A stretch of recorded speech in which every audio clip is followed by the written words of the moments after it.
সবাইকে স্বাগতম জানাচ্ছি আজকের ভিডিওতে। আশা করি আপনারা সবাই ভালো আছেন। তো অ্যাভাডা থিমের একটা প্রবলেম হয়ে থাকে অনেকের, যেটা হচ্ছে যে অ্যাপারেন্স থেকে যে উইজেটস যে অপশনটা থাকার কথা এটা অনেক সময় থাকে না। তো এটা আসলে কোথা থেকে নিয়ে আসতে হয় আমি যদি আপনাদেরকে একটু দেখাই, সেটা হচ্ছে প্রথমে আপনাদেরকে যাইতে হবে অ্যাভাডাতে।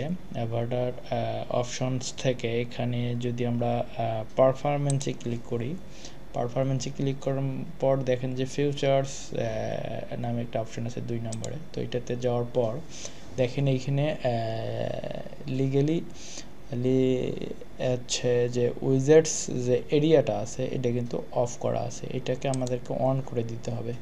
অন করে দিয়ে এখানে দেখেন যে নেক্সট স্টেপ আছে, আমরা এখানে সেভ চেঞ্জ করে দিব। তো সেভ চেঞ্জ করে দেওয়ার পর আমরা আবার এই পুরা ইয়াটাকে রিলোড দিয়ে দিই। যদি রিলোড দেওয়ার পর দেখেন এখন অ্যাপারেন্স থেকে যে উইজেটসটা আছে, এখন উইজেটস অপশনটা কিন্তু চলে আসছে। তো এইভাবে আপনারা এখান থেকে অ্যাভাডা থিমের উইজেটস যে অপশনটা আছে এটা নিয়ে আসতে পারেন। তো এই ছিল আজকের ভিডিওটি ভালো লাগলে অবশ্যই লাইক এবং শেয়ার, এবং পরবর্তী ভিডিও পাওয়ার জন্য অবশ্যই আমার চ্যানেলটাকে সাবস্ক্রাইব করে দেবেন।